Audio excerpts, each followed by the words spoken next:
How's it hanging, dudes? Happy 420. My name is Shawn, and I have reinstalled City Skylines 2. Why? That's a great question. I know it's a crazy idea, seeing as the state of the game is worse than P. Diddy's reputation right now. And I know that, we were spit in the face from our, 4 trees away with this latest DLC, and they made us pay $10 for it, and then gave it to us for free after it flopped. So yeah, Colossal, thank you. May I have another?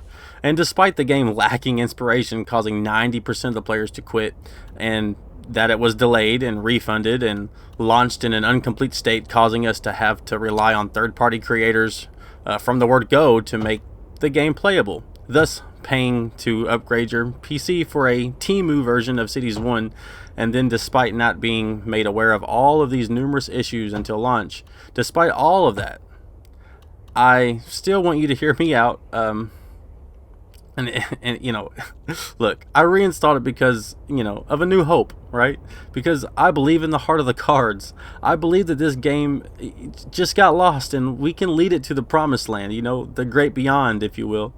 They just released a little note saying they were sorry, but is that too late? I was originally going to make a video about what a hopeful mess the Paradox mod store is, and maybe I still will, but I was trying to get the mods to work when Colossal gave us this little sorry note, right? And, I know there are some of you who trust my bullshit meter with Colossal and Paradox, and I don't post much because that meter is off the charts, right? So it feels warranted for you few for me to at least address this. So let's figure it out together, and maybe we'll offer some fixes, right? How can we get this game to be better, like overnight? I don't know. Let's figure it out. So let's read through the note. Dear Cities fans, we see and understand the disappointment many of you have expressed after the release of Cities Skylines 2 and the recent release of Beach Properties. We ask for your patience and support, and you've shown those. We have an update for Cities Skylines team on the way forward, as well as many meaningful changes we want to make in how we approach the game's development and communicate with you. Read the complete statement here. To start with, we're compensating for Beach Properties to those who bought the pack, and we've addressed the most pressing questions surrounding this process in the FAQ. We also apologize for the lack of transparency in communicating a release window for our console community. The complete statement addresses where we currently stand with a console build, and the FAQ addresses more questions from console players. We want to reaffirm our dedication and drive to making City Skylines 2 the best city builder it can be. Notice they don't say the best ever. We are deeply grateful for your continued passion for our game. Please stay tuned for further updates on the game. Thank you for continuing to be part of the community. Okay, so yeah, if testing the mods was the reason why I reinstalled, then this note is the reason why I'm going to keep it installed. However, this time is the last benefit of the doubt I personally myself will allow. It's just, that's it. The next update, patch, DLC, this next information they're going to give us of any kind has to make good on this new promise. Here in a moment, I'll give you my opinion on just how we can turn it around almost overnight, but we have to, as a buyer, especially now, have to beware, right? Buyers beware. This could be a pattern of flop and then sorry and then repeat. Right, I mean, we have heard them claiming to be transparent before, like the situation coming after the Beachfront Properties debacle. The claim then to be better and more transparent coming shortly after the launch backlash was an attempt to put out a raging PR fire nightmare. So if they do this a second time, promising to be better only to drop another garbage heap of content on an unfinished game, then it will only cement their legacy as cash-grabbing snakes when they, used to be considered the gold standard in the industry for city builders. I used to be their biggest supporter, thinking that they could do no wrong. Fool me once, shame on me, but y'all remember what W said, right? So here's a quick rundown. They are truly sorry this time, whereas I guess they didn't mean it last time. They will do better. They will refund beachfront properties, but if you bought the Ultimate Edition, then they'll just add more content for free, I guess, to offset that money that they would have had a refund to you. But I guess everyone else will have to pay for that other content, right? I don't know. It all seems so hollow. So let me be the one to say that there are some easy ways to win back the player base. If you guys want to click those links and go through everything that they say, it all rings hollow to me. I'm not going to hash it all through here. There's other YouTubers who've done that. You can just look it up. I'm here to tell Colossal Order, with your guys' help, what can actually fix the game, what we actually want, right? At least from what I see in my own comment section and people, you know, just who are generally upset online. So there's 5 easy things. The number one has to be commit to the fix. What they should do is say every DLC or add-on will be free until the game is in a finished state. That allows them to push DLCs back further, allows them to finish the game. You're getting free DLCs, and then once everything's running the way it should be, then you start paying for DLCs again, right? You start making more money, and then you will have won back your player base, and you will have more money with those new DLCs after all the other ones that you give us for free. That's what they need to do. So set some dates for DLCs, meet those dates, give them to us for the low, and then fix the game, and then everything after that, charge full price for it. You would deserve it at that point. I don't think this will happen, but let's go on to the next one. Actual transparency. Number 2, give us a working roadmap that is updated weekly, if not daily, on what each team in the studio is actively working on. Live stream some of your board meetings, you know, omitting necessary information that doesn't dox people or whatever. People don't want to be, you know, you can do that, but also allow people to see and hear what is happening inside this decision-making room. This would get people reinvested in and also redevelop lost trust, you know, as we get to actively see what is happening as if we are a fly on the wall in some of these board meetings or whatever, right? These development group sessions where they talk about what they're going to do, and the higher-ups hand to the team management, the team managers, here, this is what you need to do, focus on this, focus on that, focus on that. Let us be aware of that. Let us see what's happening. Explain it to us as if as if we're there with you guys, like that. And you don't have to do it all the time. Do a couple things that would help so much. This would be unprecedented and would flip the situation overnight, gaining press, eyes, and investment of various degrees. Like 100% live streaming, like going around and you know, showing, hey, what are you working on right now? What are you working on right now? Hey, we're getting ready to have a meeting. There's going to be a live stream here. You know, let's all talk about what we have planned for the next stage of development. What's our goals for this week? Blah, blah, blah, blah, blah, right? And we get to take part in that. Actual transparency. Not, here's a month and then, oops, we oofed on this, so sorry. We're trying to be transparent. Here's what we're fixing. No, like, let us see what's happening on the, like, a weekly live stream. Instead of them playing the game, show us around the office. Go ahead. You know what I mean? What do you guys got to lose at this point? Number 3, what do people want? Take a poll and ask what is the most pressing issue for the game.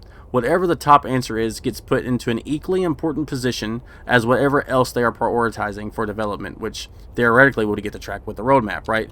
So each answer to the poll should then subsequently get its importance based on the amount of support it gets. So if detailing is number 1, we need props, blah, blah, blah, blah, blah, well, then that would get a priority. And then let's say management, you know, the in-game management overhaul, that would be the second. You know, it would just go down until everything's fixed. You know, like what we want to be fixed, not just what they think needs to be fixed in the game. And there's probably things that they know better than us that needs to be fixed for other things to happen, but like an overarching goal, an overarching priority, like the people want X, Y, or Z. You know what I mean? So this is what we need to be focusing on in the background as we're doing other things. And allow us to take part and participating in that poll, and not just go out and see what you're seeing on your frequently asked questions and what you're seeing in Steam, stuff like that. Like, take a poll on your own YouTube channel, on Twitter, and stuff like that, and kind of average out and see what people want the most, and then actually work on that. Actually fix it. Make it part of the next update. Right? Okay, so number 4, replayability. The lack of replayability is staggering in a game that should essentially, and its predecessor was, a perpetual replayability machine. It's pretty much in its own title. You're building cities. You can build a new city every single day. You can keep adding on to your city, but nobody wants to go back and play this game. You know, the lack of props in game, the total absence of assets in the Paradox Workshop is crazy. Make it easier to create assets. I hear it's a pain to make these assets. Nobody should have to use the dev tool, nor do they want to. If you're going to focus on management, at least make it fun then, and challenging and innovative. If you're just going to forget about detailing until, like, the game's finally in some sort of a playable state, and then we'll start adding detailing stuff and props. No, props and stuff like that was assets, props, detailing, beautification was what made City Skylines 1 so popular for so long. Jumping right in number 5, they kind of go hand in hand, is bring back Steam. All of your worries with this game goes away whenever you bring back Steam. There's no real reason to even not have Steam. They say it will be better with Paradox, and so far that doesn't really hold true because it sucks, and also console players have to wait for months to even play at this point. On top of that, the cohesion excuse rings very hollow as to why we can't have Steam, because Paradox will create mod unity for both PC and console players. Sure, in theory, but then why allow us to use Thunderstorm mods, in the first place? That kind of defeats that whole argument. Consoles can't use Thunderstorm either, so then why can't we just use Steam and have all 3 options as PC players? Consoles get to use Paradox because Paradox is making mods and stuff that they want console players and PC players to be able to use, so we have that option. And then PC can pick between Paradox, Steam, Thunderstorm, or all the above. If you're transparent, then explain this. Explain why. Explain why this is even a thing, because I'm telling you, Steam would have this game fixed practically overnight. It had such a deep community, and that community is kind of like, falling to the wayside. It's eradicating. Like, all the top modders and stuff like that have nothing to do, and if they're under NDAs with Colossal, like, allow them to fix your game. Give them more laissez-faire style, of type of a hands-on approach. I don't know. So, okay, so there's that. I mean, I know very little of those things will happen, but that is what this game needs. If you agree and you want them to hear this, then like the video and share the video. Tag Colossal in it on Twitter or X or whatever it is, right? If they are truly sorry, then they will listen to what we want, what we have to say. I'm willing to give them one last try, or otherwise I'll be moving on to other gaming news and making a totally new channel, something. When the game is in a playable state, an enjoyable state, is when I'll dive back in, if this next big update doesn't change a lot, or at least they give us a roadmap of what to expect and when to expect it. But until then, all of this is, the sorry stuff is just an attempt to appease the masses. That's all it seems like to me right now. They need to put our stolen money where their mouths are and deliver on this promise. The next big update better be big and with noticeable changes. Please allow us to detail and beautify our cities. The longevity of Cities 1 is due to the beautification by itself. Most people who have played for a long time go to YouTube to see some inspiration from the newest crazy builds that people are making. Not management. And if you are going to focus on management, then at least make it fun, challenging, and engaging. A reason to do it. How can I get the most out of this specific resource? It's all, it runs on autopilot right now. Let's be honest. You hook up your power, you hook up your water, and that's it. Everything else, you just place things down, and everything just works. Big changes need to happen, and they need to be transparent about it, and they need to explain exactly what we are to expect, what is to expect of them. If this doesn't happen, then I'll just wait a couple years and play it in my spare time. If it's even on par with Cities 1 at that point, maybe I'll make a mods video, maybe I'll make a CS2 iceberg of blunders video. Maybe I'll just move on, or maybe they'll turn this game around and it'll be a reason for me to make content out of it. This is kind of a news channel. Unfortunately, I didn't ever want it to be a news channel, so maybe I'll branch out into other news for games and stuff like that. I don't know. I didn't want it to. I wanted to create stuff. I wanted to create cities. I wanted people to watch that, but that doesn't happen.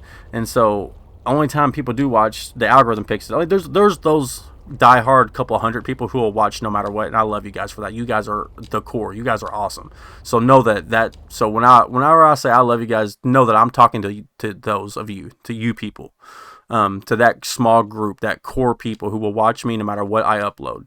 You are what make content creators want to keep creating. You hardcore people.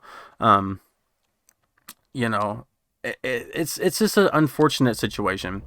like I say, maybe I'll make the mods video, maybe I'll make the iceberg video, which would kind of be cool. But if they don't do something cool for me to report on, for me to want to hop in and play, to me to make some sort of content about, then, you know, I was going to create something else. And of course, I'll let you guys know about that, and you guys can come along because you are the loyal ones, right? And I'll always link you to whatever my next project is. So fingers crossed, and let's hope they get this right.